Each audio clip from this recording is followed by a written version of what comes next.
안녕하세요. 오늘 나눌 말씀은 사도행전 5장 27절부터 42절까지 말씀입니다.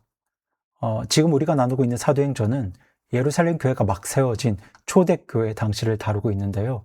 이 당시에 정말 수천 명의 사람들이 예수님을 믿게 되었고 사도들도 날마다 담대하게 복음을 전하고 있었습니다. 그렇게 놀라운 성령님의 충만한 역사가 교회 가운데 있었는데요. 그것을 못마땅하게 여긴 사람들이 있었죠. 바로 당시의 종교 지도자들, 즉 대제사장과 공회였습니다. 그래서 그들은 사도들을 잡아 감옥에 가둡니다. 그런데 그때 하나님께서 천사를 보내셔서 그 감옥 문을 열어주시죠. 그렇게 사도들이 풀려납니다. 그때 사도들이 어떻게 했나요? 어디론가 도망쳤나요? 어디로 숨었을까요? 아니죠. 그들은 다시 성전으로 나가서 사람들이 가장 많이 모여있는 그곳으로 나가서 그리스도의 복음을 전하기 시작합니다. 그래서 또 잡혀옵니다. 그렇게 사도들은 지금 다시 공회 앞에 서게 되었는데요. 제가 27절, 28절 말씀 읽겠습니다. 그들이 사도들을 데려가 공회 앞에 세우니 대제사장이 사도들에게 물어 이르되 너희가 이 이름으로 가르치지 말라고 우리가 너희에게 엄히 명령하지 아니하였느냐. 그런데 보라, 너희가 너희 교리로 예루살렘을 가득 채웠고 또 이 사람의 피에 대한 책임을 우리에게 돌리려 하는도다 하므로. 지금 대제사장이 사도들을 이렇게 꾸짖습니다.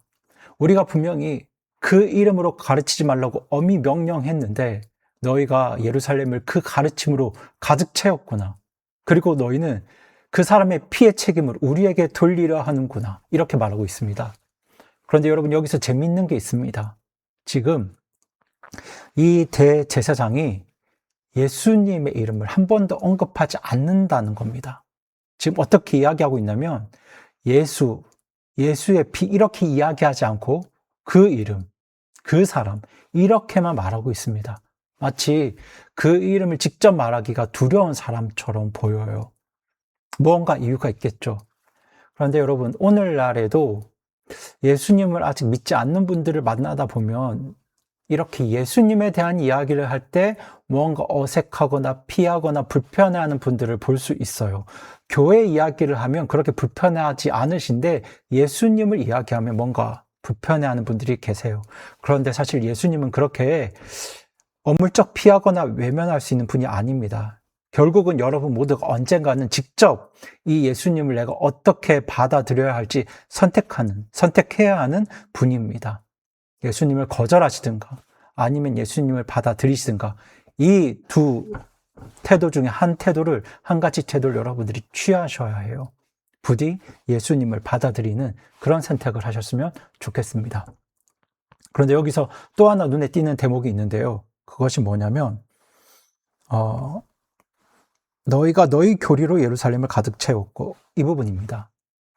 사실 이 말은 대제사장이 사도들을 책망하려고 한 말인데요. 사도들의 입장에서 보면 이 말이 오히려 기쁜 소식이었을 것 같아요. 맞습니다. 그게 저희가 하려는 일이었어요.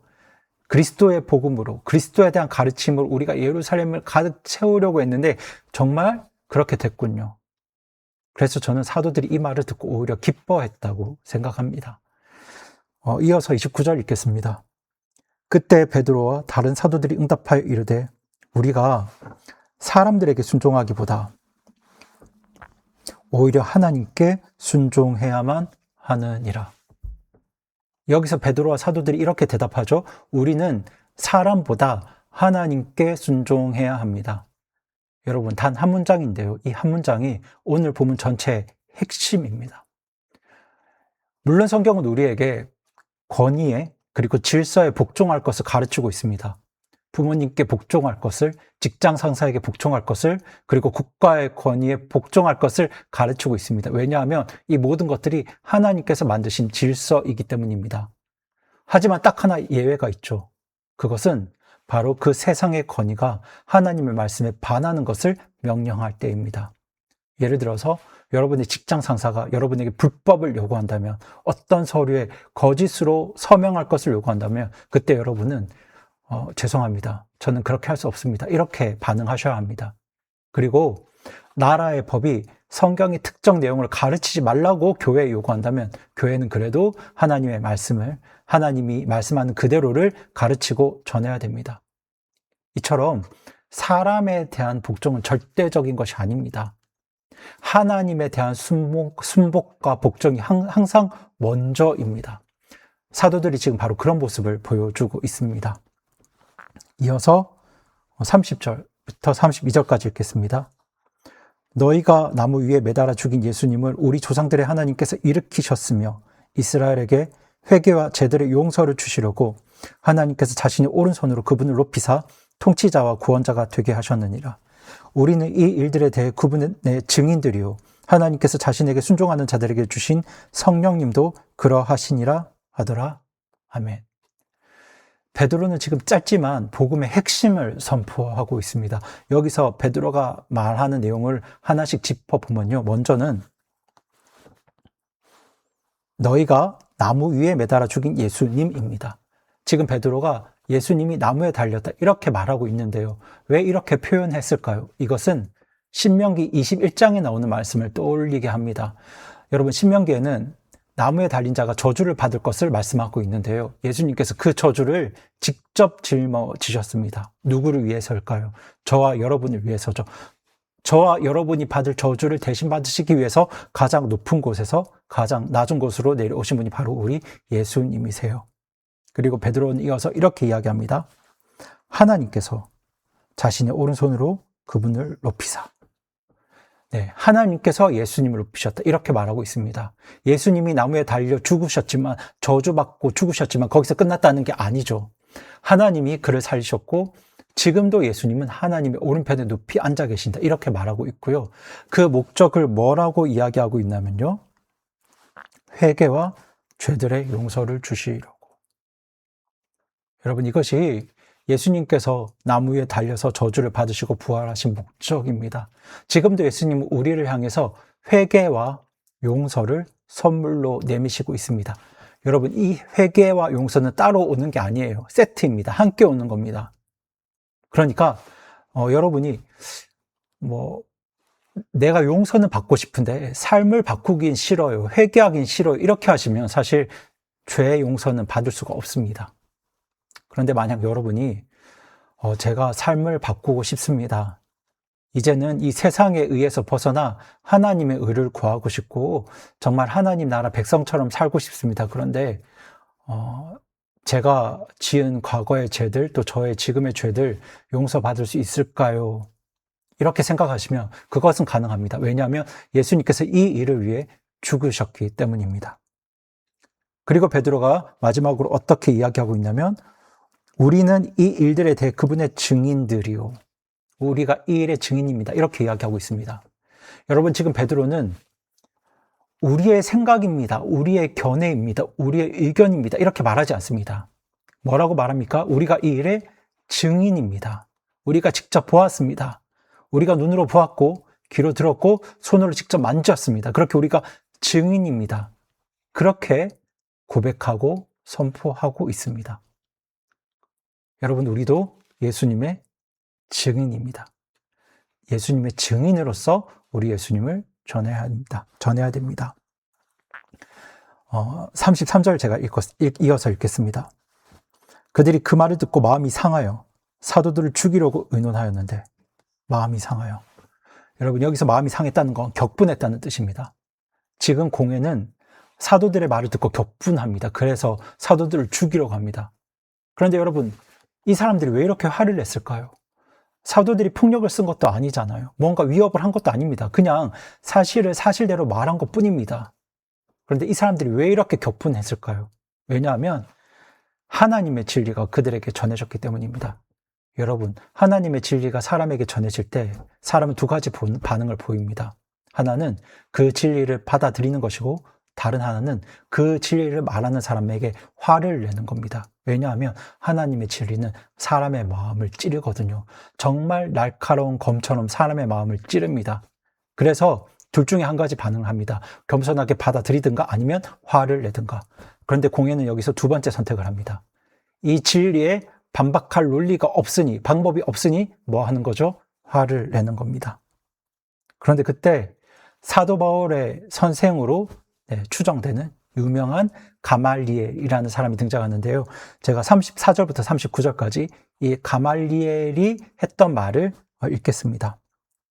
그때 한 사람 곧 율법 박사요 온 백성 가운데서 명성이 있는 가말리엘이라 하는 바리새인이 공회에서 일어나 명령하여 사도들을 잠시 나가게 하고 그들에게 이르되 너 이스라엘 사람들아 이 사람들에 관하여 너희가 어떻게 행하려 하는지 너희 스스로 주의하라. 이전에 드다가 일어나 스스로 대단한 사람인 것 같이 자랑하니 400명쯤 되는 사람들이 그에게 연합하였으나 그가 죽임을 당하며 그에게 순종하던 자들이 다 흩어져서 없어져 버렸고 이 사람 뒤에도 롯에 등록할 때 갈릴리에 유다가 일어나 많은 백성을 빼내어 자기를 따르게 하였으나 그도 망하며 그에게 순종하던 자들이 다 흩어졌느니라. 이제 내가 너희에게 말하노니 이 사람들에게서 물러나고 그들을 내버려 두라. 이 계획이나 이 일이 사람들에게서 났으면 없어지리라. 그러나 만일 그것이 하나님에게서 났으면 너희가 그것을 거꾸로 뚫을 수 없고 도리어 너희가 하나님과 싸우는 자로 드러날까 염려하노라 하매. 네, 지금 가말리엘이라는 바리새인이 등장합니다. 이 사람은 당시 가장 존경받는 율법 선생이었고 아마도 사도 바울의 선생이었을 것으로 생각되는데요. 지금 이 가말리엘이 공회에게 이렇게 말합니다. 여러분, 이 사람들과 엮이지 마세요. 씨름하지 마세요. 만약 이 사람들의 역사가, 일들이 사람에게서 나온 것이면 저절로 없어질 겁니다. 예전에 드다가 그랬던 것처럼, 유다가 그랬던 것처럼 이게 사람의 일이면 저절로 없어질 거예요. 그런데 만약에 이 일이 하나님께서 하시는 일이라면 이건 우리가 막을 수 없습니다. 그리고 자칫하면 우리가 하나님과 싸우는 사람이 될 수 있습니다. 사실 맞는 말이죠. 맞는 말입니다. 하나님이 하시는 일을 사람이 막을 수가 없습니다. 그런데 사실 여기서 가말리엘의 한계가 드러납니다. 지금 가말리엘은 조금 더 두고 봅시다 이런 태도를 취하고 있는데요. 사실 조금 더 두고 봅시다. 이건 어느 쪽도 선택하지 않은 것처럼 보이지만 사실 예수님을 거부하는 자리를 선택한 겁니다. 여러분, 그때에도 이미 예수님에 대한 충분한 증거들이 있었습니다. 예수님의 가르침이 있었고 수많은 기적들이 있었고 부활의 증인들이 있었고 그리고 조금 전까지만 해도 감옥문을 열었던 천사의 역사들이 소문으로 들려지고 있었잖아요. 그런데 여기서 조금 더 지켜봅시다. 이렇게 말하고 있는데요. 도대체 어떤 증거가 더 필요한 걸까요?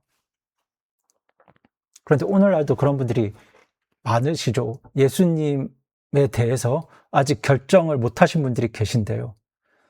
조금 더 생각해보고 조금 더 알아보고 나서 사실 그 말은 가말리엘의 말이고 가말리엘의 태도입니다. 중간에 서 있는 것처럼 보이지만 사실은 그건 저는 예수님을 받아들일 수 없습니다. 이렇게 선택하신 거예요. 여러분, 예수님에 대한 증거는 이미 충분합니다. 2000년의 역사가 예수님을 증거하고 있고요. 그리고 수많은 예수님의 증인들이 예수님이 어떤 분이신지를 증거하고 있습니다. 사실 예수님이 그리스도, 메시아라는 증거는 넘쳐나고 있는데요. 이때 우리에게 필요한 건 더 많은 증거가 아니라 회개와 믿음의 결단입니다. 제가 조금 더 생각해보고 예수님을 믿겠습니다. 좋은 태도인데요. 너무 그렇게 오래 어떤 중간의 자리에서 방황하지 마시고 속히 믿음으로 예수님을 선택하시는 그런 지혜로운 결단을 하셨으면 좋겠습니다. 이어서 40절 읽겠습니다. 그 사람들이 그의 말에 동의하고는 사도들을 불러 그들을 때리고 그들이 예수님의 이름으로 말하지 못하게 명령한 뒤 그들을 놓아주니라. 지금 공회가 가말리엘의 말을 따르기로는 하는데요. 그냥은 보내지 않죠. 사도들을 불러서 채찍으로 등을 때립니다. 여러분, 여기서 때리고는 그냥 회초리로 살짝 때린 게 아니고요. 옷을 벗기고 기둥에 묶어서 채찍으로 정말 가혹하게 때리는 겁니다. 아마 사도들의 등은 살이 찢겨서 피로 물들었을 겁니다. 그렇게 때리고 나서 다시는 예수님의 이름으로 가르치지 마라 이렇게 경고하고 사도들을 돌려보냅니다. 그런데 이때 사도들은 어떻게 반응했을까요? 41절, 42절 읽겠습니다. 그들은 자기들이 그분의 이름을 위해 수치당하는 일에 합당한 자로 여겨진 것을 기뻐하면서 공회 앞을 떠나 날마다 성전과 각 집에서 예수 그리스도를 가르치고 선포하는 것을 그치지 아니하더라. 지금 사도들이 어떻게 반응합니까?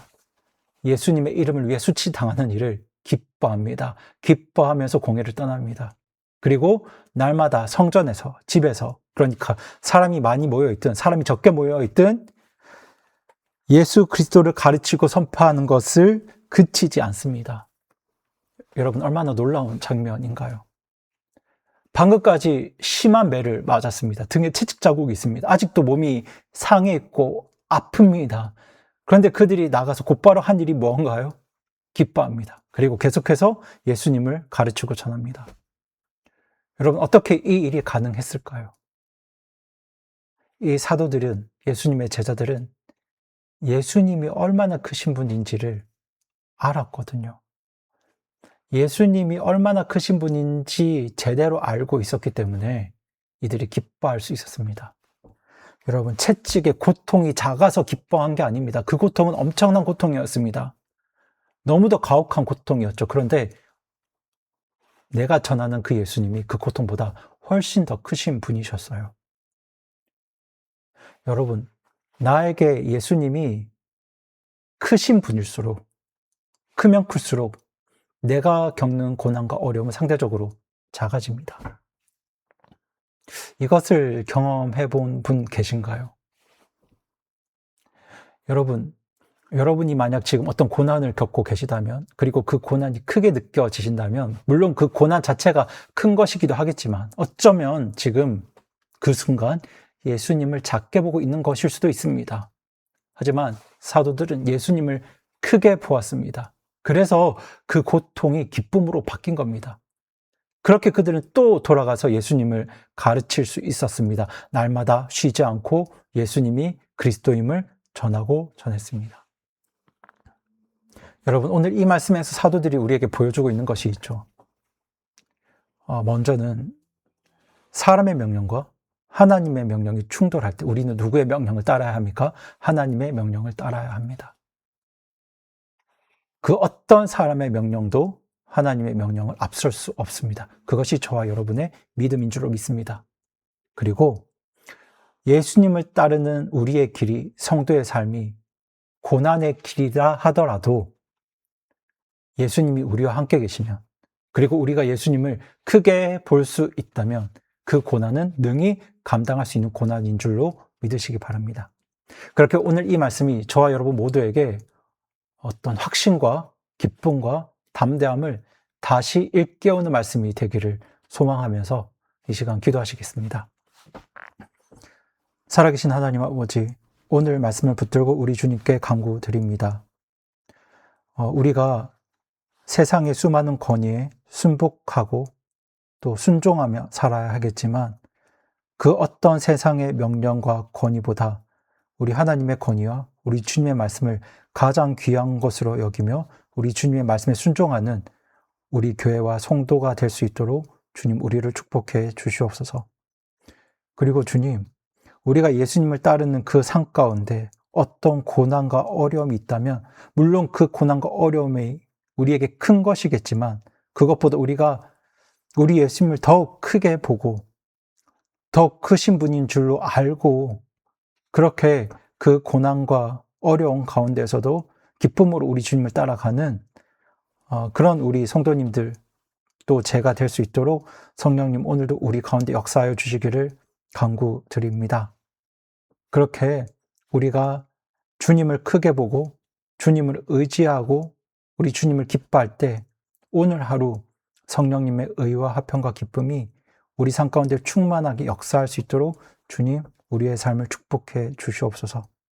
그리고 어제 나눈 말씀처럼 이번 한 주 우리가 온유하신 우리 주 예수님을 따라가는 삶을 살기를 원하오니 하나님, 우리가 우리 주님을 따라가고 우리 주님을 닮아갈 때 하나님께서 약속하신 그 하나님 왕국의 복을 우리가 이번 한 주간도 충만하게 누리며 살 수 있도록 주님 우리의 삶을 인도해 주시옵소서. 이 모든 말씀 우리 주 예수님의 이름으로 기도드립니다. 아멘.